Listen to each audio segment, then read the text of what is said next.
Que Dieu donc soit béni pour la grâce qu'il nous fait encore ce matin d'être dans sa présence. Et comme je l'ai dit le dimanche passé, nous allons continuer notre thème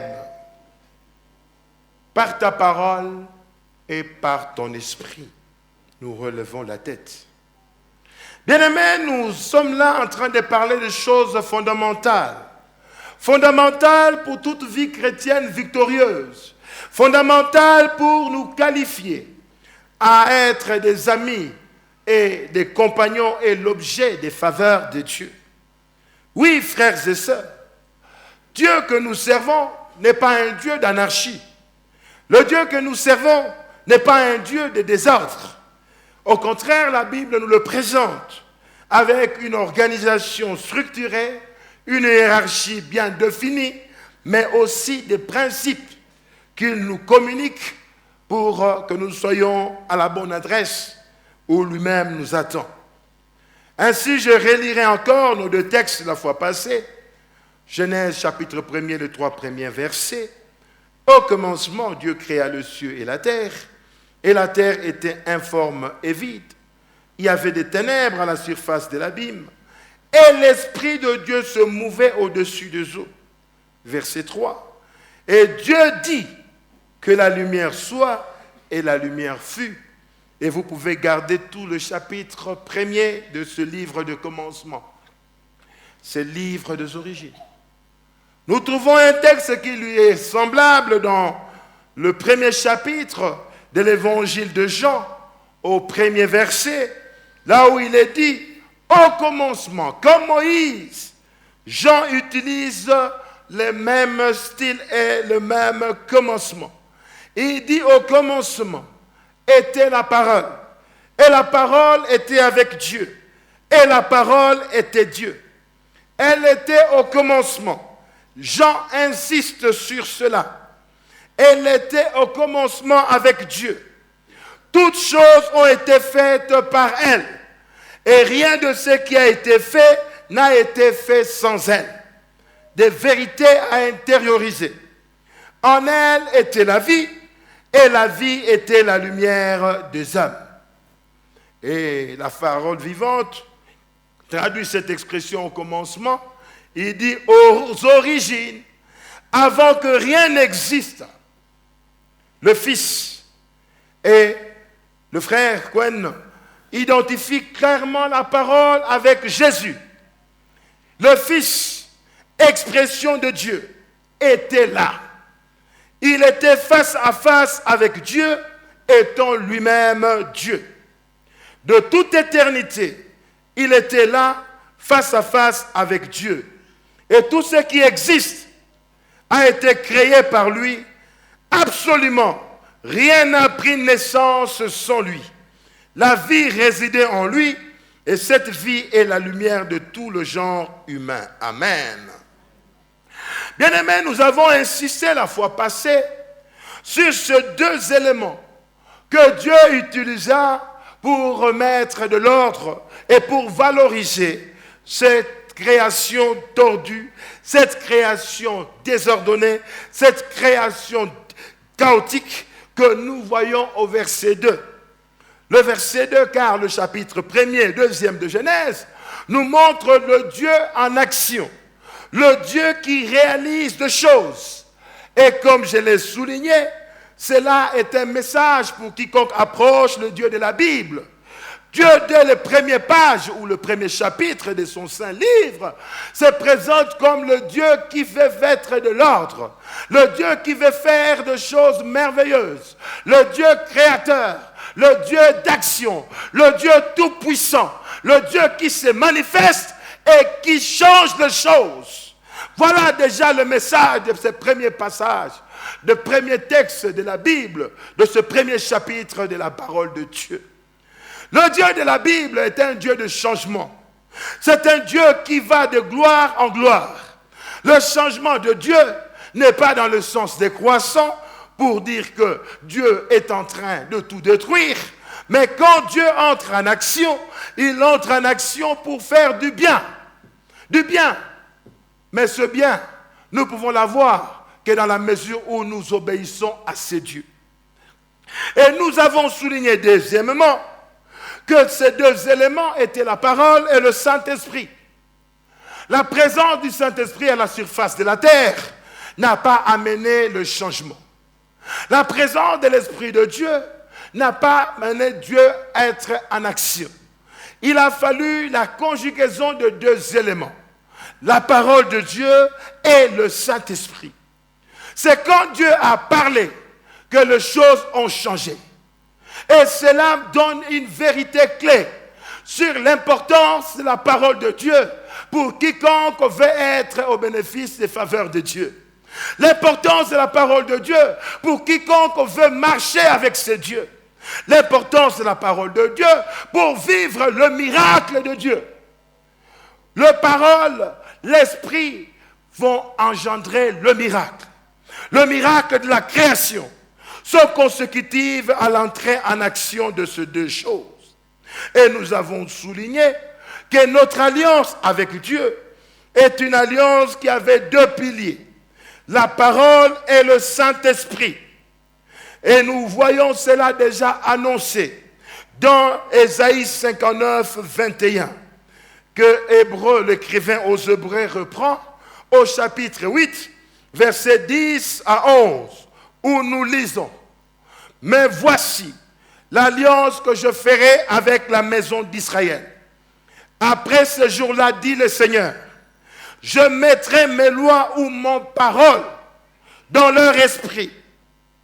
Je les écrirai dans leur cœur et je serai leur Dieu et ils seront mon peuple. Aucun n'enseignera plus son concitoyen, ni aucun son frère, en disant « connais le Seigneur ». Car tous me connaîtront, depuis le plus petit jusqu'au plus grand d'entre eux. Oui, cette alliance, c'est la nouvelle alliance.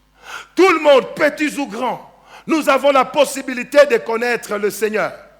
Tout le monde, petits et grands, nous sommes là candidats nous sommes éligibles à la grâce de Dieu au travers de sa parole.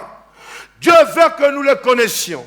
Il dit d'aucun enseignera son concitoyen en lui disant « connais le Seigneur ». Ils me connaîtront. Ils me craindront. En d'autres mots, il n'y a plus d'excuses.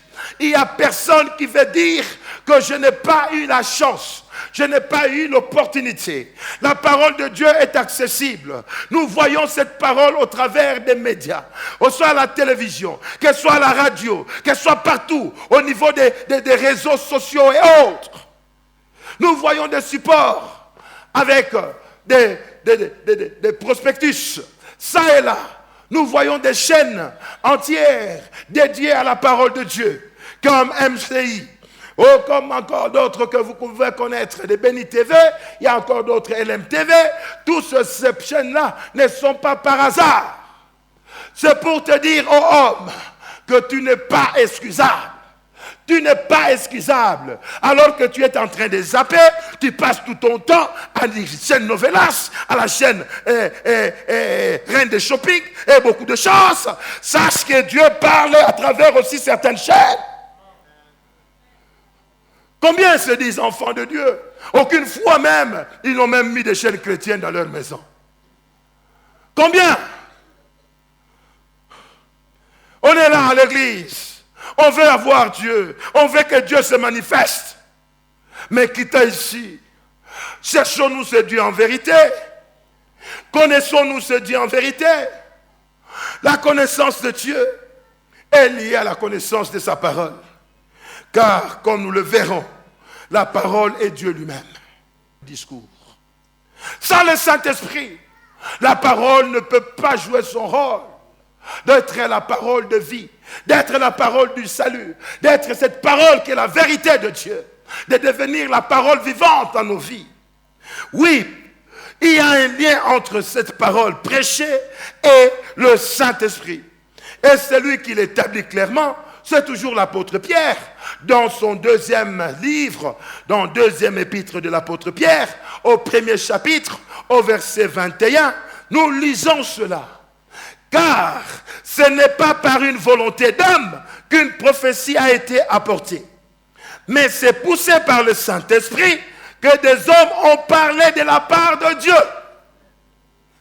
Voyez, le Saint-Esprit est l'auteur des Écritures. Le Saint-Esprit est l'auteur de la Bible.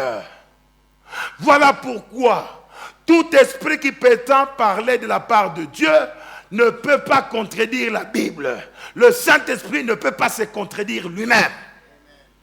C'est lui le Père des Écritures que nous avons.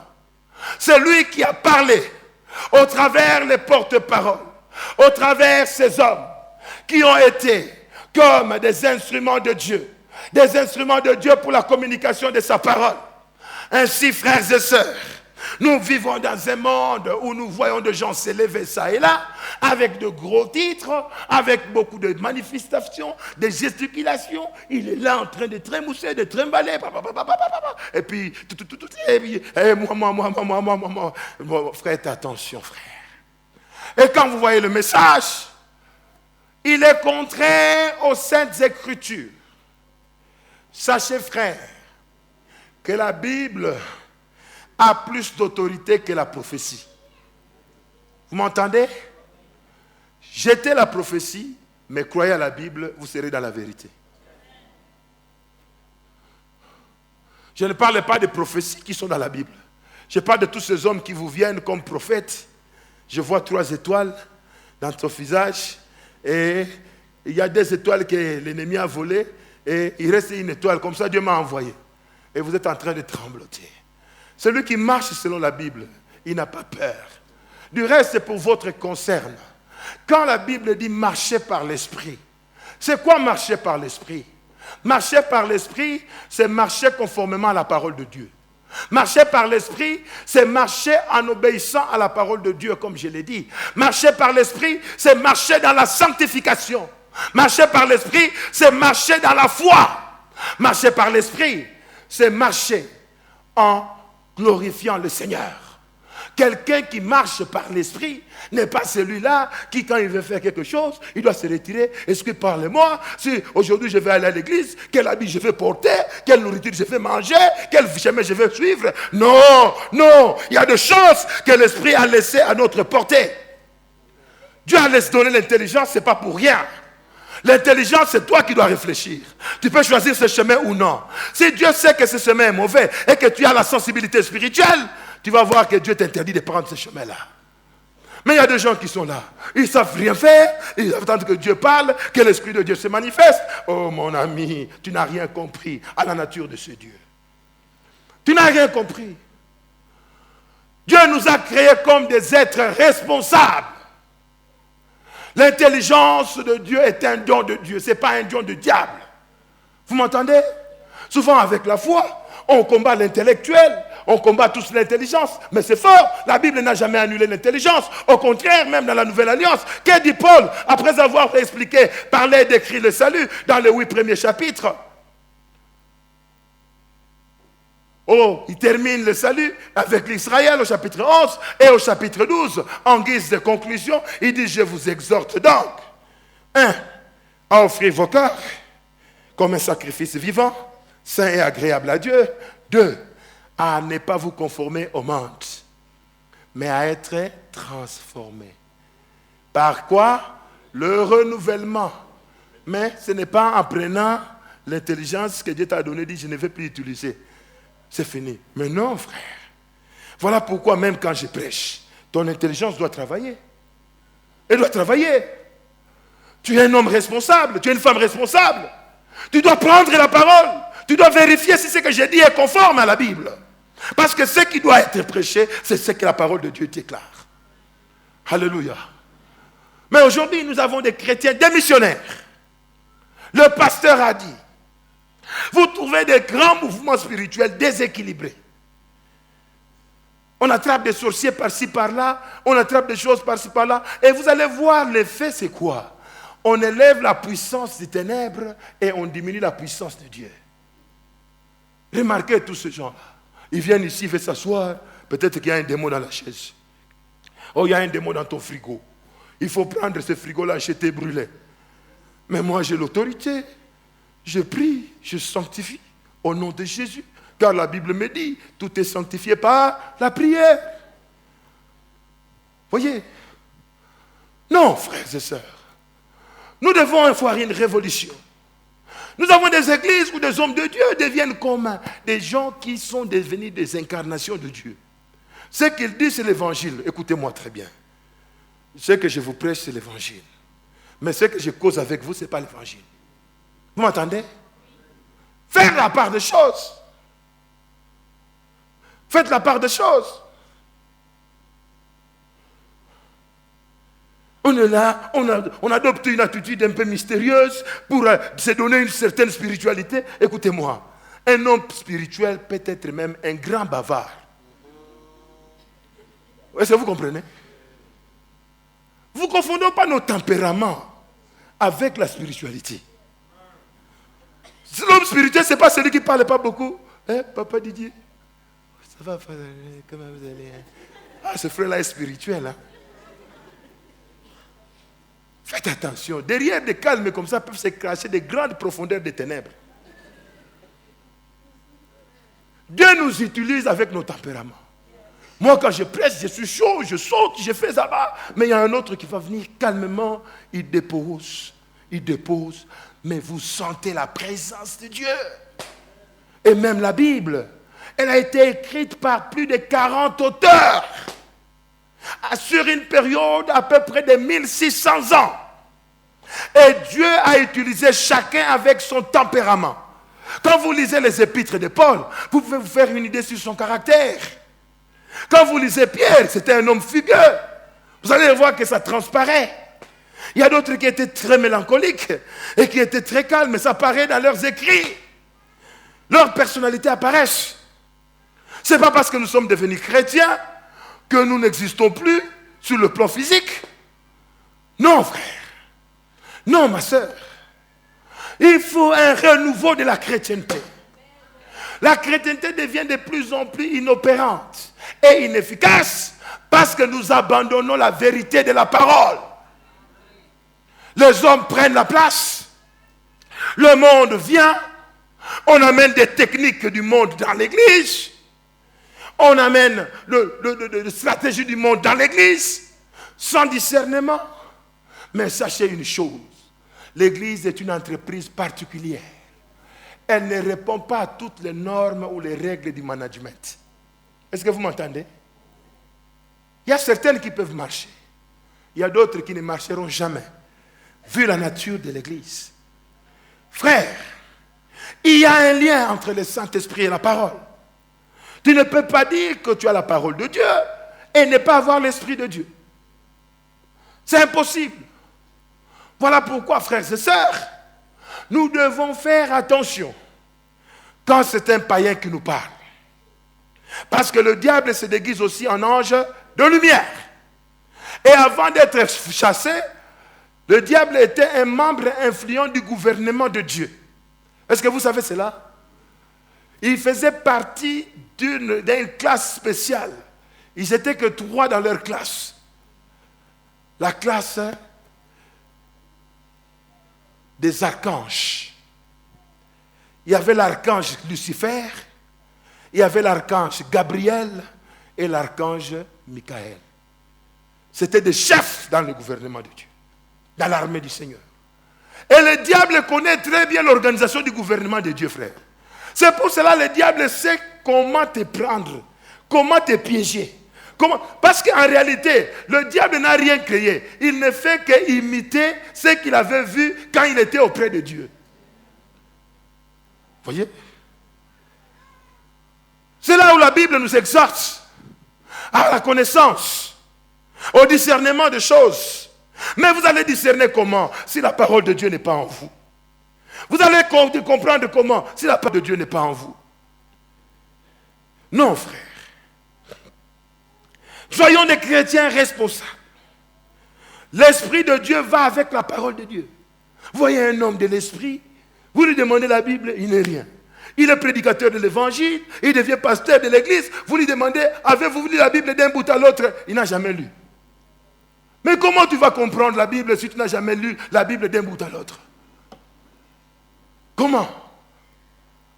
rentre d'abord lire. Parce que la Bible s'explique par la Bible. Et tu lis une fois, tu lis deuxième fois, tu lis troisième fois, et ça sera comme ça jusqu'à la mort. Et chaque fois que tu reviendras, le même passage que tu as lu, tu vas avoir de nouvelles lumières. Parce que le Saint-Esprit va encore te conduire dans les profondeurs. C'est poussé par le Saint-Esprit. Alors quand tu prêches, quand tu parles, c'est pour la mouche.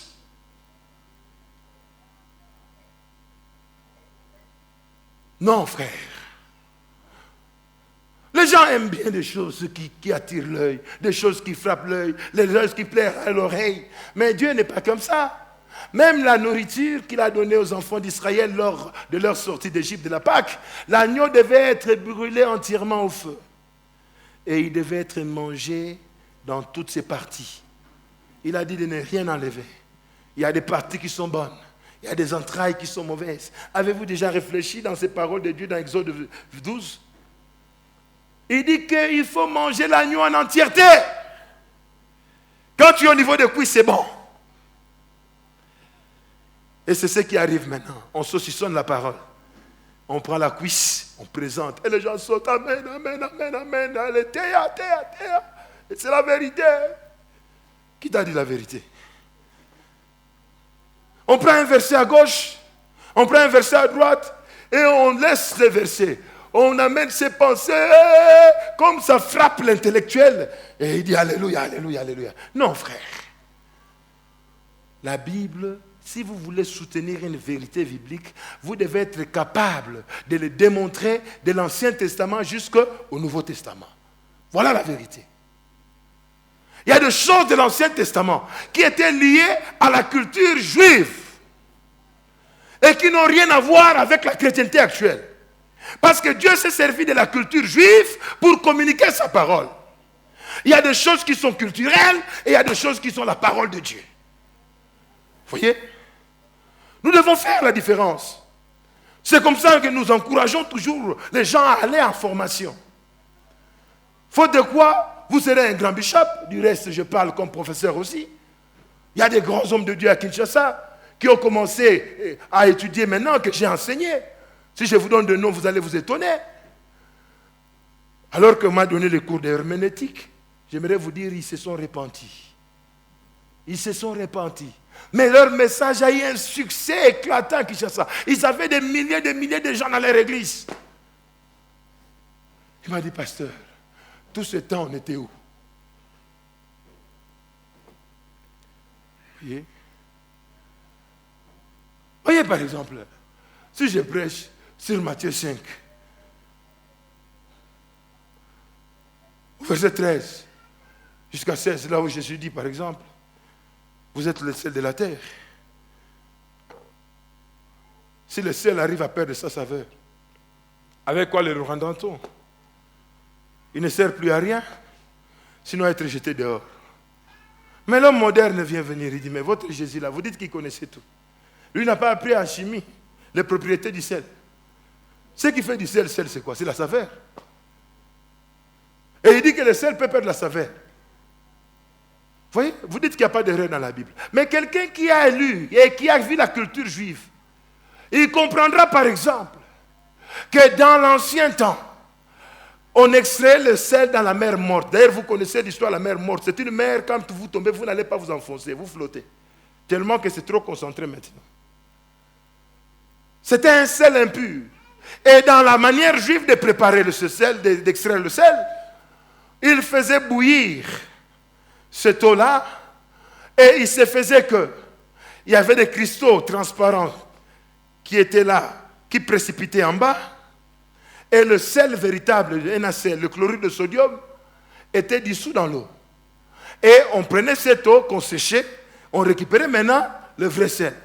Et la conception de l'époque était que le sel qui était des cristaux qui sont tombés, c'était qu'ils étaient salés, mais maintenant ils ont perdu la saveur. Alors Jésus va utiliser leur culture. Il dit, voyez comme vous faites vous, quand vous extrayez le sel, vous prenez ce qui n'a pas de goût là. Vous faites quoi? Vous le prenez et vous le jetez. Ainsi, ça sera du royaume.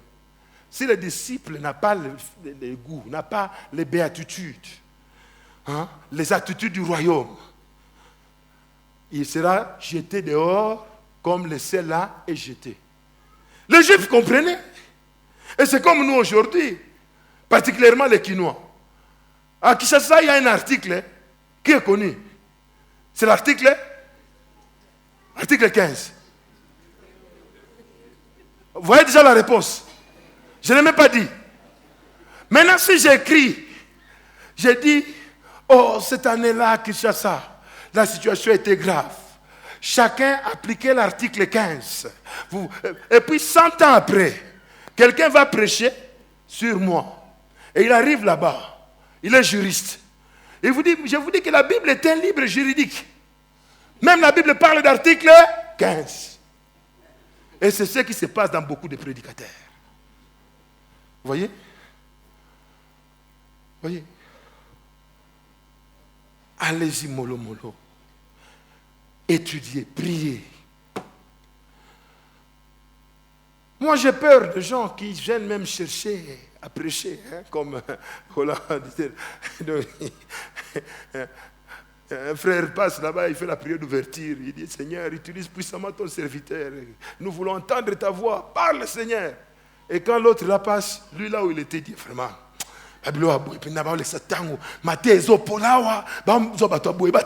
mais c'est lui qui a fait la prière que Dieu l'utilise puissamment. Les gens comme ça, frère, tu peux avoir la connaissance, mais Dieu n'ouvrira pas le chemin. Vous voyez? Parce que dans ce que toi tu crois que Matthieu est au pôle, 2 personnes peuvent être visées ce dimanche-là par Dieu. Et prédicateur, je vais vous encourager. Même quand vous prêchez, vous sentez que comme si c'est raté. Parce qu'il arrive des fois, vous prêchez comme ça, vous sentez que aujourd'hui vraiment, frère, et s'imiter. Faites attention. Bien souvent, ce sont des moments où Dieu fait des choses plus que tu ne le penses. Parce que des fois, Dieu aussi nous met à l'épreuve. On est habitué là. Moi, je sais que le vieux avait un problème. Papa Jacques Vernon, il nous disait, frère, moi j'aime prêcher quand l'église est pleine, frère. Oui, il n'était pas parfait, frère. Il avait aussi ses défauts. J'ai prêché quand l'église est pleine. Et des fois, comme ça, vous allez voir, l'église commence, c'est vraiment clairsemé. Et il vient là, frère, ce gens, ils viennent en retard. Et pour ceux qui sont de la borne, ils vont se rendre compte parce qu'à un moment donné, nous avons commencé le 3e culte. Et lui ne prêchait pas au 3e culte. Et certaines personnes qui étaient en retard venaient au 3e. Et le vieux commençait à dire, mais non, mais venez au 1er culte. Il dit, venez au 1er ou au 2e. Dieu de la chair. Et puis moi qui étais responsable. Vous savez mon erreur, c'était quoi? Vous savez, Benjamin, faites attention dans ce que vous dites là. Même les bonnes intentions peuvent vous créer des problèmes. Je suis allé là-bas. J'ai remarqué un phénomène. Il y a des gens qui venaient au 1er culte qui rentraient au 3e. Il y a des gens qui venaient au 2e culte qui doublaient au 3e. Et puis je vais voir le pasteur. Sans même vous avez dit, pasteur. Mais en tout cas, pasteur, je suis en train de réaliser notre responsabilité. Quand je vois des gens venir au 1er culte et revenir au 3e, venir au 2e et doubler le 3e, je me rends compte que nous devons être sérieux quand nous préparons les messages. Oui, frère, en tout cas, c'est la vérité. Mais du haut de la chair, frère, venez au 2e ou au 1er.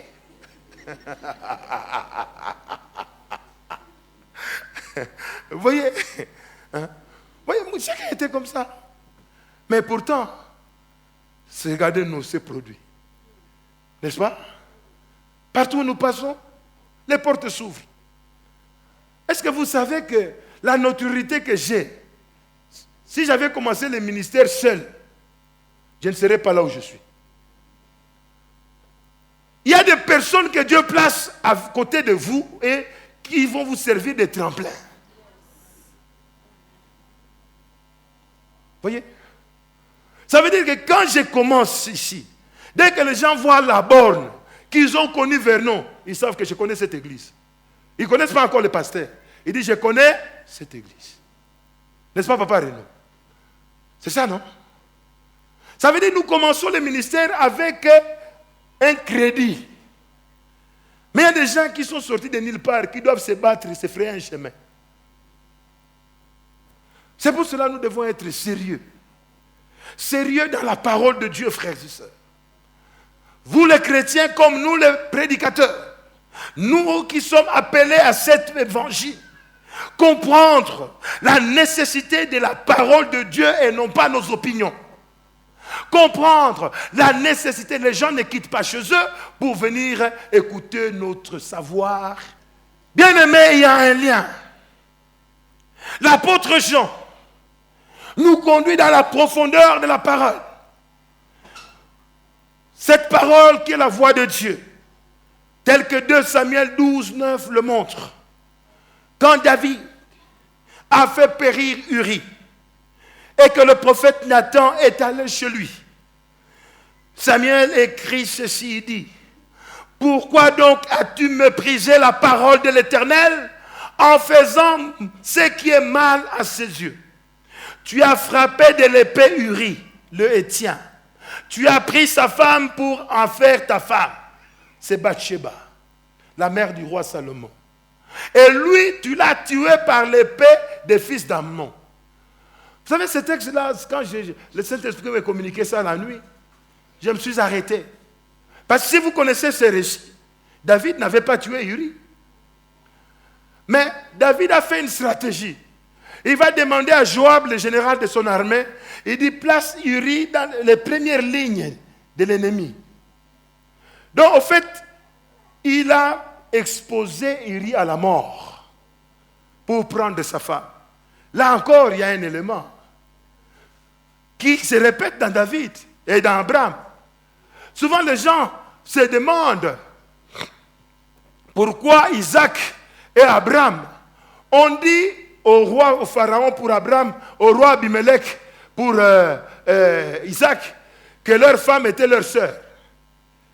C'est parce qu'à l'époque, c'était odieux et punissable de prendre la femme de quelqu'un durant son vivant. De ravir la femme de quelqu'un.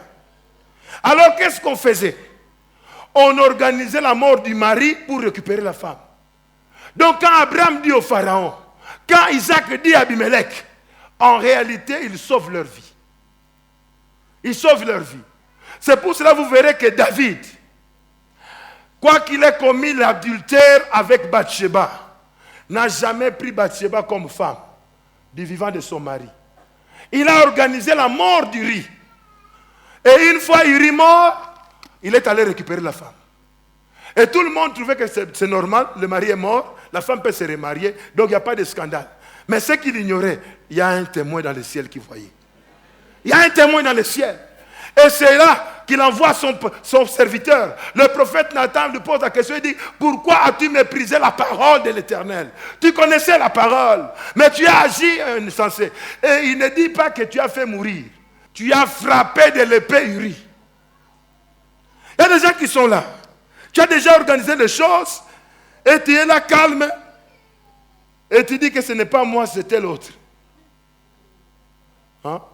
Comme le défunt pasteur Loukoussa avait l'habitude de dire, il y a des chrétiens qui sont des arbitres. Hein? Ils sont des arbitres. Vous savez, l'arbitre sur un terrain de foot, il est là au centre, il y a deux équipes adverses. Et il donne le coup d'envoi. Les gens sont en train de se battre pour les ballons. Lui, il ne fait que courir de gauche à droite. Ah, les arbitres. Il y a des gens qui sont à l'église comme ça, des chrétiens arbitres. Ils ont donné des coups de début de conflit des gens. Et il faut dire, tu as entendu tel. Et puis tu as vu l'autre aussi. Mais quand on gratte, c'est toi qui es responsable. Sache une chose. Comme David, il y a un juste juge qui voit. Un jour, si tu ne te répands pas, je crains que Dieu puisse te reprendre comme il a repris David. C'était l'homme selon son cœur. Mais Dieu lui a refusé de bâtir sa maison. Il dit à David, tu as les mains du sang entre tes mains. Tu as du sang, David. Ce n'est pas toi qui bâtiras, c'est ton fils Salomon. Ce n'est pas toi. Il y a toujours des conséquences, frère. D'une manière ou d'une autre. D'une manière ou d'une autre. Et même, il y aura la promesse de trouble dans sa famille, à partir du sang du riz. Et vous allez voir les enfants de David s'entretuer. Il y a eu l'inceste entre Tamar et l'autre, Absalom, son frère, va tuer l'autre qui avait abusé de sa sœur. Et le sang a coulé dans la maison de David à cause de cet acte-là. Frères et sœurs, comment pouvons-nous comprendre cela si nous ne sommes pas des amis de la parole? C'est poussé par le Saint-Esprit. Bien-aimé, la parole de Dieu n'est pas à comparer avec celle des hommes. Dieu ne fait rien sans sa parole. C'est sa parole qui met son esprit en action. Alléluia. L'esprit était là jusqu'à ce que Dieu parle. Ainsi, la puissance transformatrice de Dieu est entrée en action. Comme nous le disons, cette parole est la parole de Dieu. En d'autres mots, elle a les mêmes attributs que Dieu. Souvent, vous prenez la Bible comme tous les autres livres, on met dans les aisselles, on transpire, on fait des histoires. Non, frère, comprenez la Bible, ce trésor que nous avons là-dedans. Ce n'est pas par hasard que lors des bénédictions nuptiales, nous donnons des Bibles aux couples. Non, frères et sœurs, c'est une responsabilité. Dieu est celui qui est au commencement, comme sa parole était au commencement. Rejeter la parole de Dieu, c'est rejeter Dieu lui-même. Les gens vont dire, oh, moi je n'ai pas rejeté Dieu, mais je ne crois pas à cette parole. Mais parce que la parole est Dieu, et que tu ne crois pas à la parole, mais tu ne crois pas en Dieu. Tu ne crois pas en Dieu. La Bible souligne par Jean qui donne la quintessence de cette parole. D'abord qu'elle était préexistante. Elle était divine et avait la nature divine. Au commencement, Jean dit, était la parole. Et nous voyons cette parole en action. Tout au long du livre de Genèse. Je l'ai dit au verset 3. Remarquez, Dieu dit que la lumière soit. La lumière fut. Dieu dit, parole, la lumière fut, réalisation. Verset 6. Dieu dit qu'il y ait étendue entre les eaux et qu'elles se séparent, les eaux de haut et en bas. Dieu fit l'étendue séparant ainsi de suite. Vers la fin, il est dit, et cela fut ainsi. Parole, action. Verset 9. Dieu dit, parole, que les eaux qui sont en dessous du ciel se rassemblent en un seul lieu et que le sec paraisse. Et cela fut ainsi. Réalisation. Voyez, verset 11. Puis Dieu dit que la terre produise de la verdure, de l'herbe portant la semence, ainsi de suite. Et à la fin, cela fut ainsi. Parole, réalisation. Parole de Dieu n'est pas la parole des hommes. C'est pour cela, frère, on peut continuer, verset 14. Dieu dit qu'il y ait des luminaires. Et cela fut ainsi. Verset 20. Dieu dit que les eaux produisent en abondance des animaux vivants, ainsi de suite. Cela fut ainsi. Verset 24, verset 26, verset 28, verset 29. Et même Genèse 2, verset 18. L'Éternel Dieu dit, il n'est pas bon que l'homme soit seul. Et l'action, c'est quoi? Il a fait une aide semblable. La parole de Dieu est efficace. La parole de Dieu est agissante. J'ai peur, souvent quand je parle, de dire que Dieu m'a dit. J'ai très peur. Je vois des serviteurs de Dieu qui ont cette légèreté de venir seulement dire, oh Dieu m'a dit ceci, Dieu m'a dit cela, des enfants de Dieu. Frère, et tous ceux qui viennent dans mon bureau savent, quand tu viens chez moi, tu me dis que Dieu m'a dit, je ne sais rien plus dire. Je dis, bon frère, Dieu a déjà parlé, et moi un homme, qu'est-ce que je vais faire? Bon, on va voir si c'est réellement Dieu qui a dit. Et bien souvent, c'est le contraire. C'est le contraire, frère. C'est le contraire. Combien ont gâché leur vie en faisant confiance à ce genre de messages. Dieu m'a dit, Dieu m'a dit, Dieu m'a dit, Dieu m'a dit. Et vous fondez toute votre vie, 10 ans, 20 ans, 30 ans après, et la vieillesse vous surprend. Vous êtes resté dans ce que Dieu a dit et vous mourrez comme ça. Frère, soyez sûrs que ce soit Dieu au-dessus. Je vous ai toujours dit, si Dieu n'est pas l'alpha de votre histoire, il ne sera jamais l'oméga de votre histoire. Est-ce que vous m'entendez? S'il n'est pas l'auteur dans votre projet, Dieu ne sera jamais l'acteur dans ce projet. Dieu est responsable de choses que lui-même commence. Alors tu veux réussir, commence réellement avec Dieu. Commence avec Dieu dans ton mariage. Commence avec Dieu dans ton travail. Commence avec Dieu dans tes études. Commence avec Dieu dans tout ce que tu as comme projet. Mais, comme Moïse a dit, au commencement, Dieu. Comme Jean a dit, au commencement, la parole.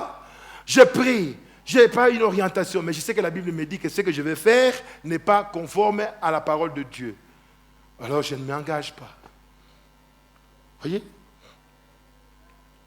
Dieu d'abord, homme, femme. Combien pleurent dans leur mariage? Combien pleurent dans leur projet? Ils gardent la façade. Mais au-dedans, ce sont des pleurs. Ce sont des regrets. Ce sont des remords. Parce que seulement on a imputé à Dieu quelque chose où Dieu n'était pas. Je ne parle pas ici des mariages des païens. Il y a des gens qui ne connaissaient pas Dieu, qui se sont mariés. Ces gens-là sont des bons candidats à voir la main de Dieu dans leur foyer transformé. Mais toi, enfant de Dieu, qui connais Dieu et qui va faire le choix sans Dieu, je crains que même si Dieu te soutient, mais il laissera toujours l'amertume pour te servir de leçon dans un aspect donné. Parce que tu connaissais la vérité. Tu as bafoué la vérité de Dieu. N'est-il pas dit que si les païens se séparent, qu'ils se séparent? Mais quant à toi, enfant de Dieu, il y a des normes. Il y a des normes. Il y a des normes. Et tu dois savoir cela, frères et sœurs. Nous devons savoir cela. Oh, le temps. Dieu est lié à sa parole, car elle fait partie de lui-même. Ainsi, les prophètes de l'ancien temps avaient l'aura, avaient la considération, parce qu'ils étaient des gens qui dépendaient de Dieu. Souvent dans l'Ancien Testament, vous avez cette expression, ainsi dit l'Éternel. Et quand il parlait, il y avait des effets. Et tout le peuple savait que, cet homme-là, quand il parle, c'est Dieu qui parle. Quand le prophète s'élève, c'est Dieu. Mais aujourd'hui, on a des gens. Il est allé à la fête, il a dormi à la fête, il est pasteur, il est serviteur, il va prêcher le matin et il quitte la fête comme c'était tard, juste le temps de se débourgeoyer et puis il vient là-bas dire, Alléluia, Amen. Alléluia, Alléluia, Alléluia, Alléluia. Tellement des Alléluia. Les gens viennent et rentrent comme ça. Il n'y a pas de vie. Si la parole que je prêche est vie, ça doit transformer vos vies. Si l'Esprit de Dieu est avec moi, les vies doivent vivre la vérité de la parole de Dieu. Dieu n'est pas un comédien. Vous ne venez pas ici pour le spectacle d'avoir un homme, aussi grand soit-il, comme Goliath. Mais un Goliath converti peut-être. Voyez? Non. Moi je dis souvent à mes étudiants, apprenons à respecter des fidèles. Parce que souvent il y a des gens qui veulent rattraper tous ceux qui n'ont pas eu dans le monde dans leur titre de pastoral, ou bien d'apôtre, ou de docteur, ou quoi. Hein? J'ai vu des papas entiers, des responsables, venir auprès du pasteur pour s'agenouiller, pour le saluer. Je dis, mais c'est quoi ça, frère? Hein? L'homme de Dieu qui doit entrer avec un cortège là, on prend des histoires. Mais là, je n'ai que ma tablette, frère. Si je tiens ça, ça me fait quoi? Et vous entendez des gens qui se font eux-mêmes des modèles de bénédiction. Non, papa, laissez-moi être béni. Qui vous a dit, si vous prenez ma tablette, vous serez béni? Vous pouvez être idolâtre, vous pouvez être adultère, vous pouvez être impudique. Prenez la tablette, soyez bénis. Dieu vous bénira en fonction de votre marche, de votre fidélité, de l'obéissance que vous avez en sa parole et en lui-même, frères et sœurs. Ramenons les choses dans les justes mesures. Voyez? Ce n'est pas parce que vous achetez une veste au pasteur et vous êtes là dans l'occultisme que Dieu va vous bénir. Oh, frère. On ne peut jamais accepter les faveurs de Dieu. Est-ce que vous m'entendez? On n'achète jamais les faveurs de Dieu. Même la dîme que nous donnons n'achète pas les faveurs de Dieu.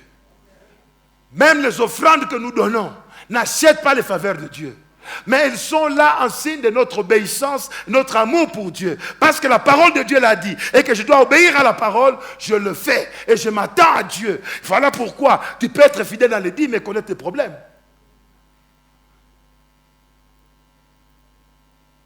Tu peux soutenir les hommes de Dieu et connaître tes problèmes. Il faut que nous soyons dans la vérité, frères et sœurs. Cet évangile dérange.